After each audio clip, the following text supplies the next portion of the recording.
16 tahun, berarti masih sekolah ya? Kelas berapa? 1 SMA. 1 SMA. Faktor dari istri kenapa? Waktu itu saya minta tapi istrinya nggak mau, Pak. Senin, 4 Mei 2026. Satuan Reserse Kriminal atau Satreskrim Polres Ciamis kembali mengungkap kasus yang menyayat hati masyarakat. Melalui Unit Pelayanan Perempuan dan Anak atau PPA, polisi berhasil meringkus seorang pria berinisial Y, berusia 43 tahun, warga Kecamatan Pamarican, Kabupaten Ciamis.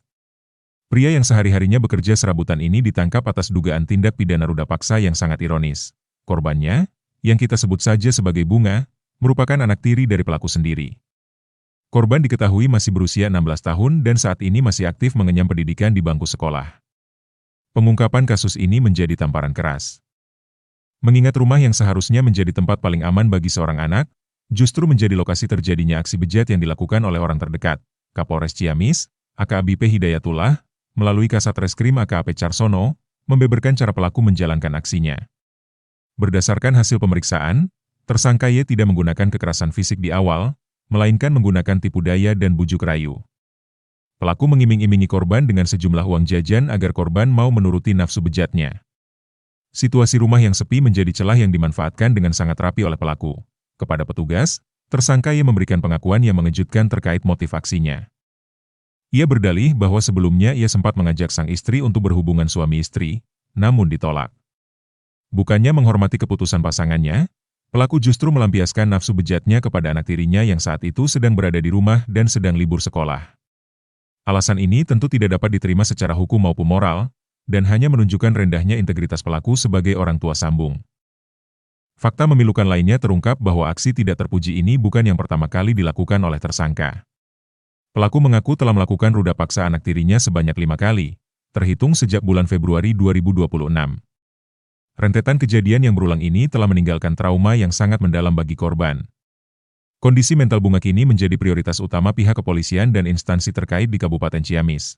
Saat ini, pihak kepolisian bergerak cepat berkolaborasi dengan stakeholder terkait untuk memulihkan kondisi psikologis korban. Bunga telah dievakuasi dan kini berada dalam penanganan khusus di sebuah rumah aman di Kabupaten Ciamis. Langkah ini diambil untuk memastikan korban mendapatkan pendampingan trauma healing yang memadai dan menjauhkannya dari lingkungan yang bisa memperburuk kondisi mentalnya pasca kejadian traumatis tersebut. Kini, tersangka Y harus mempertanggungjawabkan perbuatannya di balik jeruji besi sel tahanan Mapolres Ciamis. Polisi menjerat pelaku dengan pasal berlapis guna memberikan efek jera yang setimpal. Berdasarkan keterangan Kasat Reskrim AKP Carsono, pasal yang dikenakan adalah pasal 473 KUHP dan pasal 418 KUHP nomor 1 tahun 2023. Ancaman hukuman maksimal 12 tahun penjara kini menanti pria asal Pamarican tersebut. Penegakan hukum yang tegas ini diharapkan menjadi peringatan bagi siapapun bahwa kekerasan dan pelecehan terhadap anak, terutama yang dilakukan dalam lingkup keluarga, tidak akan mendapatkan toleransi sedikit pun. Mari kita bersama-sama meningkatkan kewaspadaan dan pengawasan terhadap anak-anak di lingkungan kita, agar tidak ada lagi bunga-bunga lain yang menjadi korban predator di balik atap rumah sendiri.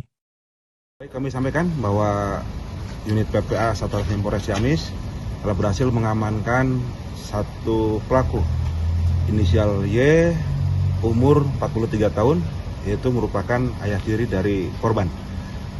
Demikian.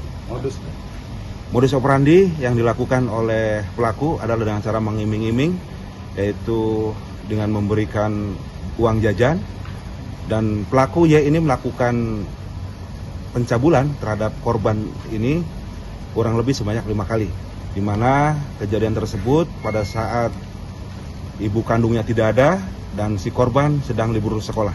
Demikian. Pelaku melakukan tindak pidana pencabulan tersebut ataupun asusila yang dilakukan oleh pelaku sejak bulan Februari 2025 dan sudah dilakukan kurang lebih sebanyak 5 kali. Ada ancaman nggak dari pelaku? Tentunya dari hasil pemeriksaan kami, kita masih dalamin, dan sementara dari hasil pemeriksaan ataupun dari tim penyidik TPA menyatakan bahwa itu dengan cara bujuk rayu dengan iming-iming. Demikian. Dan bagaimana kondisi saat ini si korban? Untuk korban saat ini dikolaborasi dengan stakeholder terkait dan sudah diamankan di rumah aman di Kabupaten Ciamis. Demikian. Usianya masih Untuk usia korban 16 tahun dan masih belajar ya? duduk di bangku sekolah. Kalau pelaku ini kesalahan seperti apa? Kerjaan apa sih? Swasta ya. Untuk pelaku Y ini bekerja serabutan atau swasta. Untuk ancaman. Pasal yang dikenakan adalah 473 KUHP dan 4118 KUHP nomor 1 2023 dengan ancaman hukuman maksimal 12 tahun.